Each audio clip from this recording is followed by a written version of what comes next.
Hello, everyone. Welcome back to another episode of the 401 Access Denied podcast. I'm the host of the show, Joe Carson, Chief Security Scientist and Advisory Associate with Delinea, an organization who really helps protect identities and authentication authorization for many organizations around the world. And today I'm joined with a returning guest who's been on the episode quite a few times before. So welcome back to the episode. Welcome, Tony. Do you want to give the audience just a reminder who you are, what you do, and any interesting things about yourself? Yeah, thanks, Joe. Hello, everybody. Nice to be back. My name is Tony. I work for Delinea. I've been in the security industry for many years, almost 30, if not more than 30. I kind of lost count over the decades. But privileged access management, identity security, that's kind of my life. Good and bad, sad, but it's really exciting. I mean, we just came back from the RSA conference, and Verizon has just given us their view on the last year in security. So we're all pumped up, ready to look at those things and talk about them and help our customers understand how they can mitigate risks associated with identity. So it's a really exciting time for me. Within Delinea, I'm kind of I wear two hats. I'm in product marketing, so I work on the technical side of product marketing, and on events like this, I'm kind of a security evangelist. So it's a really lovely balance for me in my job. I get lots of exciting things to do, such as this podcast. Fantastic. So back to you, Joe. And where's the accent from? Just to remind the audience. Oh, the accent. Well, it's a little muddy.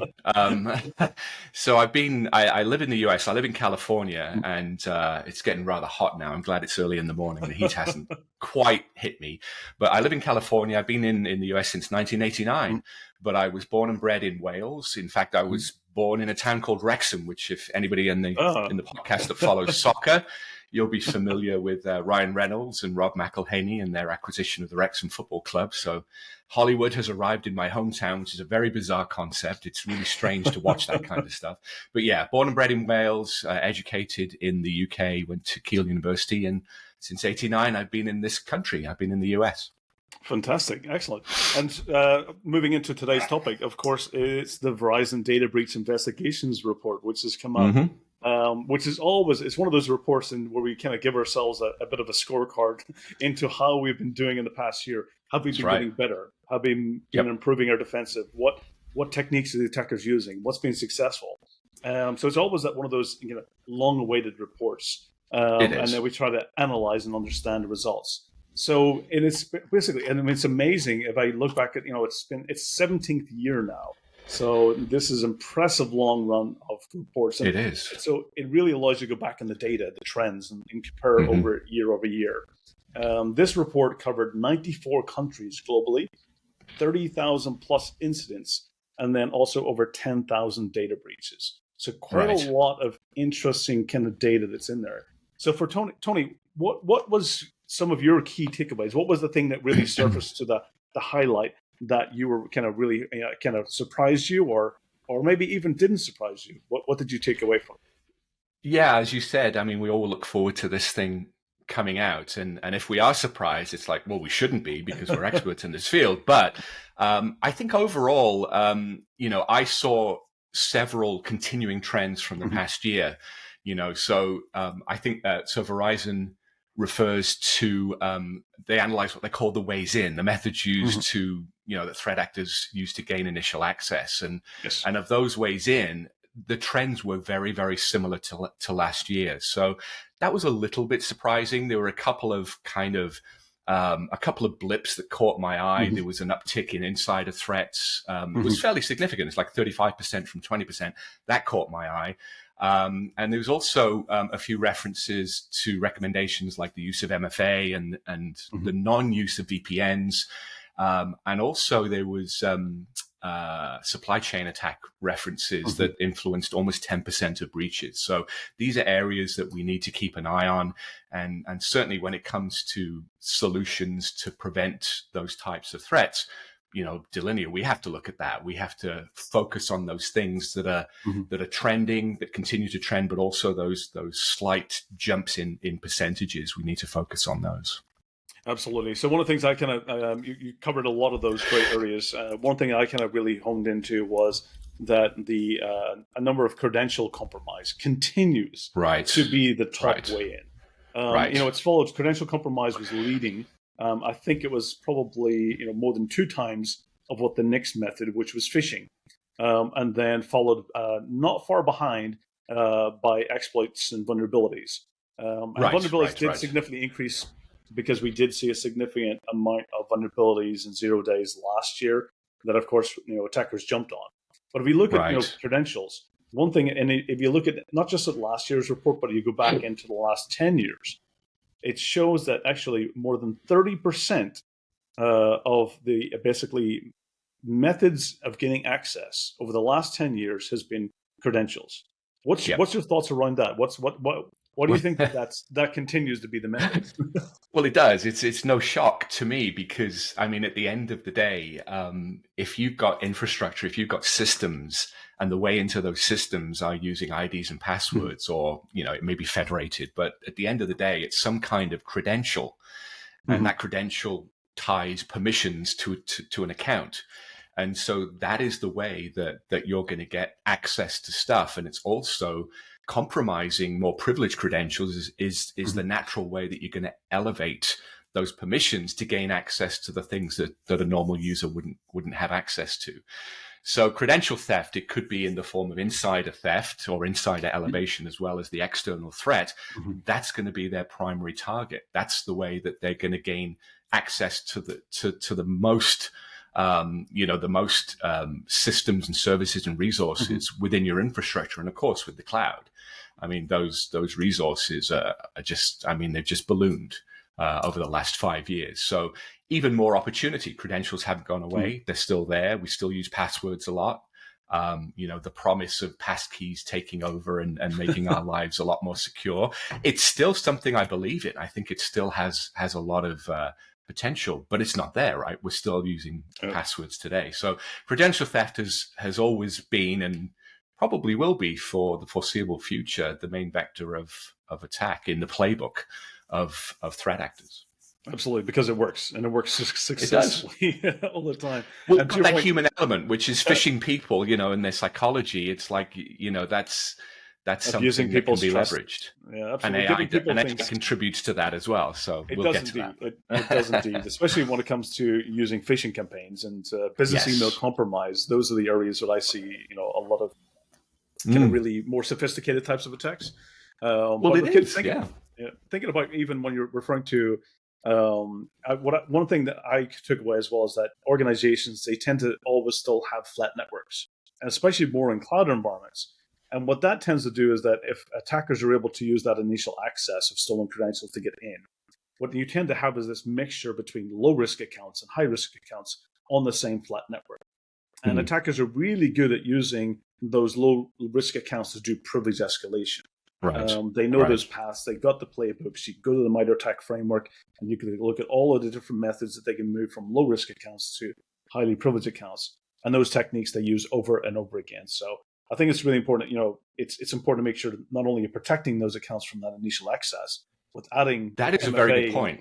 And other security controls in place, but at the same time, the segmentation is critical. No, that is a very good point. I mean, for years, for example, Microsoft has published their architecture for Microsoft Networks, and it's a tiered architecture.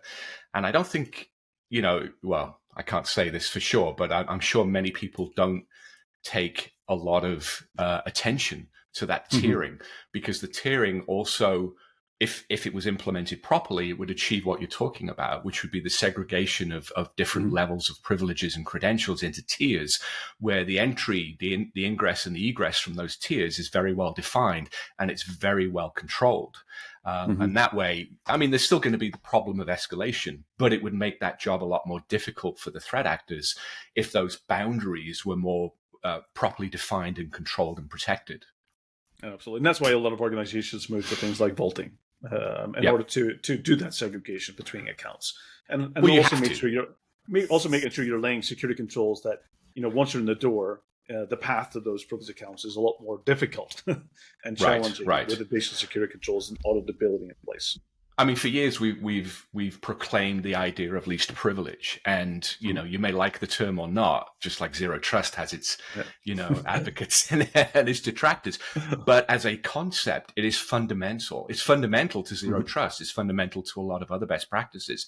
But in terms of least privilege, in an absolutely perfect world, you would eliminate all of those privileged accounts that these attackers are going after, but you can't. So you've got to put them in a vault. You've got to put them in a place where you can protect and govern their access, where you can do just-in-time access, so you can get approval for using those in a legitimate fashion as part of a legitimate job function. If you're an administrator that just got a help desk ticket telling you to go and fix a web server problem on a particular device, then you've got to have those controls in place.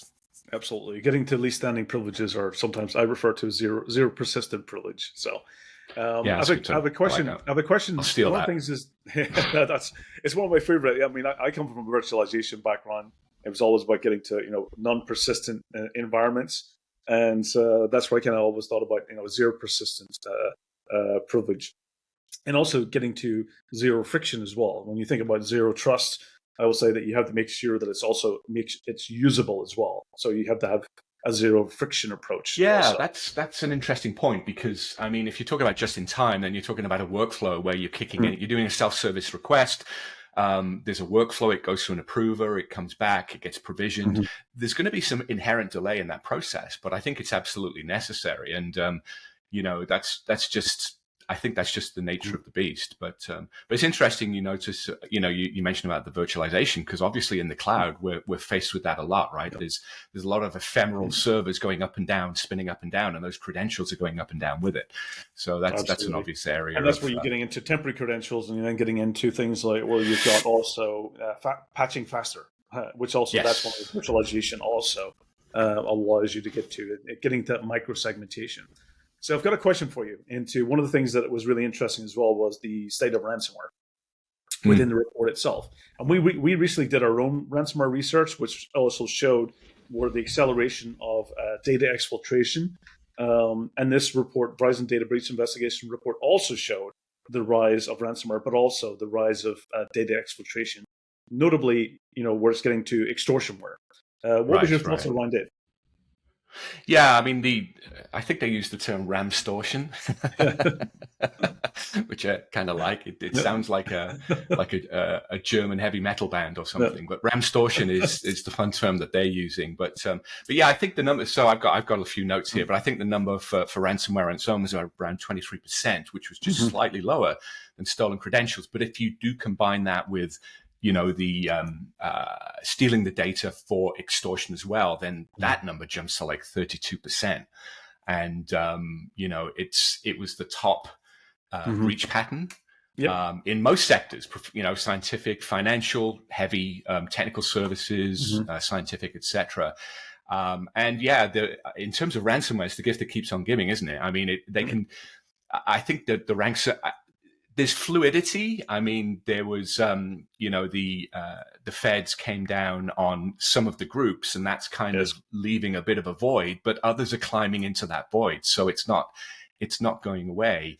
And, I guess ransomware groups, they're continuing to be innovative. You mentioned the Move It incident, the 0-day vulnerability. They're stealing data versus deploying ransomware. So yeah, I think we're going to see more of that. It's interesting that one of the things that Verizon mentioned about vulnerabilities and 0 days like Move It is they actually recommended that organizations try and distinguish between human adversarial behavior versus bots, because generally speaking, when you discover something like Move It, they're going to automate that. They're going to create bots that will automate the process of using that tool. But initially, there seems to be a trend, especially in the bigger groups, of doing it manually just to try and discover if there are 0-day paths through an organization.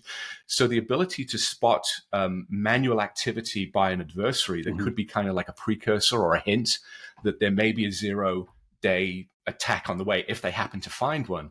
they recommended that you try and distinguish between the two, which is kind of an interesting thing. Absolutely. It makes it kind of from a weaponized perspective, because it also, when you look at ransomware gangs, they're very much organized crime. You've got different elements. You've got those who specialize in initial access brokers. You've got those who specialize in creating the ransomware itself. You've got the money launderers. You've got the hands-on keyboard. You've got the service desk. It's just basically supply chain. I mean, they are businesses, aren't they? They've got HR and recruiters. Yeah, absolutely. They're even on looking for new hires and offering salaries, and it's always interesting to see that ecosystem evolving. I mean, we laugh, but it is a business for sure. Absolutely. And one of the things I recently went to watch Mikko's Hyppinen's recent talk, which was fantastic, and he referred to it as he's saying that even these ransomware guys are getting into branding, marketing, where they have logos, and they've got slogans. And it's interesting because t-shirts as well. They want to be known for what they do. They want people to know that the scare of that, you get hit by ransomware, and then the second part of it is and we were hit by this guy, and then it's like the second shock. So that's kind of where. But one of the things is, I think the indications from the report as well shows me that we are getting better, even though ransomware is on the rise. But with extortion being the acceleration, it tells me that we're getting much better at data backups, data resiliency. It means organizations are, they have a choice of going back to the data they've got. They've got a ransomware resilient backup. I also, throughout the year, I mean, I've read a lot about the fact that they've been trying to con the public, con their victims. In other words, they say that here's some encrypted data, you've been done, but several of maybe the mid and smaller size groups, they don't necessarily have all of the tools to do that kind of en masse encryption. So they're conning their victims into thinking that they are, hoping that they'll get a ransom out of it. And I think that several organizations now are pushing back and saying, no, we're going to beef up our ability to back up and restore, and we're not necessarily going to go down that path. But also in the Verizon report, I mean, they have some stats on the potential average cost. I also read some FBI stats recently that put kind of the median ransom demand at something like 0.05% of victim revenue, which doesn't sound much, right? So that would be like, $4,000 for a $10 million company. But when it comes to the big game hunting, the larger crews, then that percentage drove up to about 25% of revenue for the top 10% of the cases. So, that would be 25 million for $100 million company. So that's a big difference. Right. Absolutely. And that's just a ransom, right? It doesn't take into account things like reputational damage and the cost to restore, et cetera, et cetera. Loss of customers in the future, Exactly. all of the kind of legal side of things in the background. Right. So one of the interesting things as well was that around that, when you think about when the attackers are doing data exfiltration and they're taking the data out, that's kind of, they know that, okay, they've got a backup. I can't destroy the backup, so I'm going to just do data exfiltration. What they're really good at is analyzing that data and understanding about the financial stability of the organization, what's been going on in the organization, who's the right people. And they analyze that, so they actually have a really good idea of what type of ransom that organization has the capability of paying without damaging the business. So they're really getting it very creative and very good at understanding from a financial perspective. But I think this is where we see the joining of two criminal parts of the industry, is that one thing that ransomware gangs were never really good at was money laundering. And that's what organized criminals were good at, was money laundering. And you're seeing those two ecosystems of organized crime and ransomware digital, criminals converging and sharing knowledge and experience in order to really get that end-to-end service. But again, as we discussed earlier, it comes down to skills for hire, right? They're hiring people with those skills to fill the gaps that they have. But it's interesting. When you exfiltrate data, you could have terabytes of data. So we'll come to it, but AI is going to contribute into their ability to sift through that quickly and maybe analyze it and pull out, relevant information. Absolutely. And I guess one of the other key takeaways was that, if you look at the different types of motivations, right up there at the top, financial motivation. Financial. Yeah. It's financial, purely financial. Right. Even it was like 7% was espionage, which is the nation state. which is very, very small if you look at the entire number of all of the number of incidents and data breaches. So we're Well, the dealing other with thing the that financial portion contributes, here. the thing that might contribute to that is supply chains. Because if you're let's say a tech provider or a service provider and you've got lots of downstream customers, then somebody on the inside would have much more access to stuff outside of its own initial, organizational sphere of control or sphere of information. They could spread downstream to other organizations that are affiliated down that supply chain. And, consequently, the opportunity is much bigger. So, they could be subject to more targeted blackmail attacks or whatever. So there could be collusion involved in those things. And that would also be a financially motivated set of attacks. Absolutely. One of the things that you touched on just a little bit, let's dive into that right now, is the AI piece. And one of the big takeaways that one from the Verizon DBIR was that criminals are not using AI because the basic attacks still work. They don't need to go and develop and invest heavily into these massive GPUs to do lots of these really fancy AI capabilities. They're finding compromised credentials still works. They're finding that phishing campaign still works. They're finding that vulnerabilities are still going to happen, and those will lead into access. They're going to find vulnerabilities in web applications. So one of the things that it looked like is that while Gen AI and all of the things we're seeing with artificial intelligence seems to be focused heavily on the defense side today, I have seen some uses in for example, let's say creating better phishing campaigns for things like translations. I've seen absolutely. it for being more creative in the types of social engineering capabilities. But I would tend to agree, as I haven't seen it being used in augmenting the ransomware variant to bypass the defenses in real time. I haven't seen it get to those points where it's a battle of algorithms and battle of AIs. Me neither. I would tend to agree with the analysis of the report when it comes to attackers using AI. I mean, I think this time next year when we're at RSA 2025, we'll probably see a lot more of it. Although every session I attended in 2023 had an AI element to it. But I think that's just the case that, as a provider, as a product vendor, you can't be seen not to use the term AI, whether you're actually incorporating it or not. But to your point, the only kind of areas that I've seen AI being used is with those translations of let's say, business email compromise attacks, the emails reading back. I've also seen reference to it being used to do research on an executive. So they're going to target somebody pretending to be an executive, and they use AI to research that executive and to cull information. Let's say that the executive's daughter may be in college right now or on a vacation or something, and they incorporate that into there. So the AI can be used to help the reconning side, make that reconnaissance. Really get the blueprint of the organization. Because that's one of the things I used to do in the past when I was penetration testing, was creating those blueprints about who's the prime target. And absolutely, if you feed the public information from an organization into generative AI, it would simulate and create that for you. Yeah, so, I think we will see more of it. I did read a couple of weeks ago about a situation where security controls are being offered and used to combat BEC, like things like using a verbal authentication request from C-suite execs, but they're being circumvented using AI to clone executive voices. So, it's kind of creeping in there. It is. I think what most of the things we're seeing it though is more in. It's very lightweight. Deepfakes would be probably mostly for celebrity side of things, or cloning or fake advertisements. That's where the majority of that criminal activities has been. Where I've seen it, being based in Estonia, one of the things is that the Estonian language is very complex.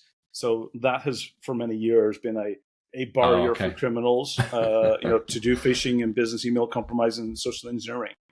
Without having local expertise or local proper translators. But that's what ChatGPT and generative AI has been able to. They've removed that barrier, so the Estonian language is no longer a barrier to protect here. So it means you have to be more more being able to detect those types of scams. Yeah, and it's an interesting tie-in that the Innovation Sandbox at RSA this year, the company that won it was a company that has software to recognize deepfakes because of exactly this potential scenario. So, I mean, they're making a business out of it. So we must assume that there is a impending demand for that kind of security. So interesting. Absolutely. From the report itself, analyzing all of those details, the credentials, the vulnerability side of things, the exploits, getting into ransomware being on the rise with a focus on extortion, and the AI pieces. What's your recommendation? What should organizations take away from the report, and what recommendations would you have in order to, what types of security controls should they be prioritizing based on the lessons they've learned from this? Well, I'm jaded. I've obviously, I'm in a space where we do help with that, but I don't think it takes a lot of, I don't think it takes much reasoning to follow the puck. I mean, we're still in a situation where IT and IT security has limited budgets, so they've got to focus on where they spend that. And given the fact that credential theft and credential abuse is still the top way in that attackers are exploiting, with ransomware plus extortion being slightly further behind, then for me, it's if you don't have a vault, get a vault. That would be the number one. But because these, especially the ransomware attacks, are very layered.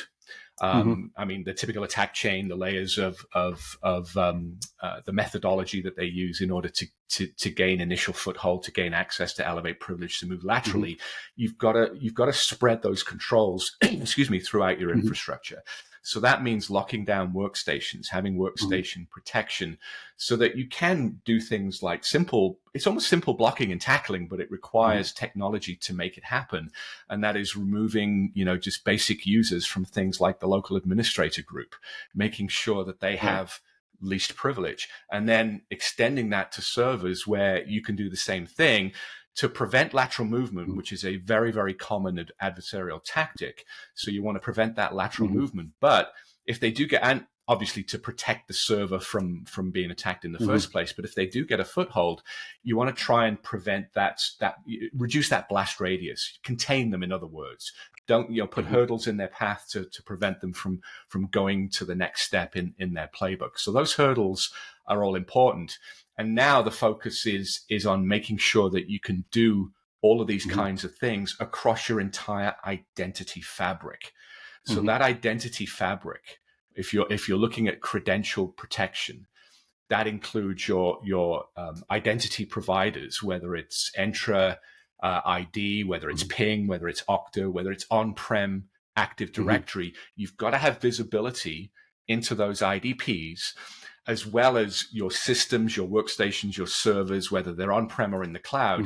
And that visibility, especially if you have an analytics capability to analyze all of that, you can understand the access pathways across your entire identity fabric. And with an understanding of those pathways, you can better identify risk at the various points within your infrastructure that's identity specific. So my recommendation would be to visit or revisit the tools that enable you to have that visibility to detect these types of anomalous activities that go on, whether it's the human or the bot, as we discussed earlier, and then to be able to very, very quickly react to those to try and shut it down or remediate it if it's actually something in progress. Absolutely. So kind of from that, since credentials are still the top initial access vector, getting control of that. And if I summarize, into that is, from the authentication side of things, is really get good at authenticating your users. So, going and validating, Tony, that you really are Tony. And then the next side of that is the authorization side, is really, okay, what can Tony do in the environment? Exactly. And getting to that, zero persistent privilege or least standing privileges, so that it's elevation on demand, and using also that segregation of duties. So we're thinking about not just MFA at the front door, but also MFA at different intersections within the organization.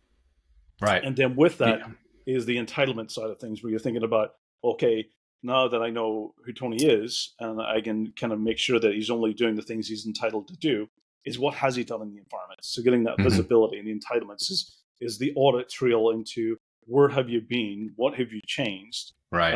And does that align with things like regulatory side of things as well? Because there's always that Right. compliance piece in as well. And of course, you've got to wrap something like an IGA function around that. So having routine, regular identity recertification and permission recertification projects, so that you can constantly adjust. Does Tony need the same rights next quarter as he had this quarter? Has his role changed? Has his function changed? So that way you're constantly adjusting the permissions and the access that's appropriate to the job function over time. So absolutely getting to dynamic or adaptive entitlement. So it's not manually done from day one and never revisited, which many organizations unfortunately do. So, yes, there's a lot of stale. Absolutely. It's just like, you continually inherit privileges and permissions and entitlements over the time, rather than having it where it's context-based or dynamic-based. So if I'm going to give a summary, the 2024 Verizon DBIR, it really underscores that credentials compromise remains the formidable challenge for many organizations. And cyber criminals are kind of refining their tactics. They're using them. They're still using the same things that work, but we have to be vigilant that they're going to continue evolving those and improving them over time. And it's really important to make sure that strong authentication and authorization and educating employees, learning about what the report tells us, continually monitoring for threats, right, and really kind of working together as a community and sharing the knowledge, to make the world a safer place.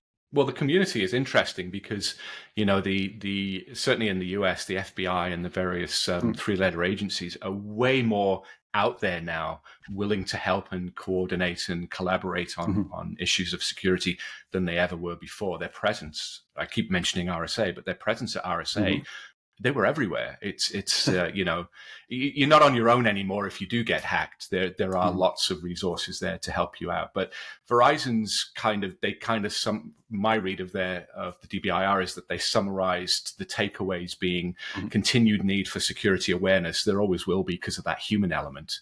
So continual education, MFA, which as you mentioned is a critical identity assurance control that can really sort of detect bots and prevent them from moving further.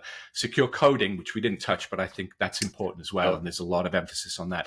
And insider threat monitoring. So that's part of that, being able to detect, monitor, analyze, have the visibility and monitor activity for potential anomalous activity. And that's where AI can actually help with that. Absolutely. I think what it kind of reminds me is two things it wasn't heavily focused on in the report this year, which is around API security and cloud security.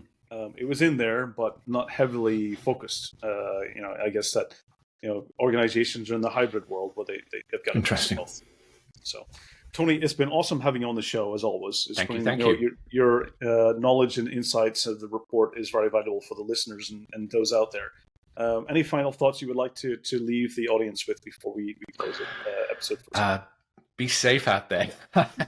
There's no silver bullet. We all know that. So follow the puck. And again, as I said, with your limited budget, your limited time, your limited resources, try and focus on the high bar. I would focus on credential protection for sure. That would be my Absolutely. So it's been the 31% of the last 10 years of being credential compromised and stolen credentials. It's a big chunk. It's a big chunk. Definitely, we need to prioritize the thing that's criminals are being successful at. Tony, it's been awesome having you on. Many thanks as always. Thank you. Good chatting with you. For the audience out there, every 2 weeks, tune in to the 401 Access Denied podcast. We're here to bring you thought leaders, exciting topics, trends, and really leave you with the knowledge in order to take back to your organizations and hopefully make your organization, your family, your community, your society, and the world a safer place online. Take care, thank you, and stay safe. Thanks, bye-bye.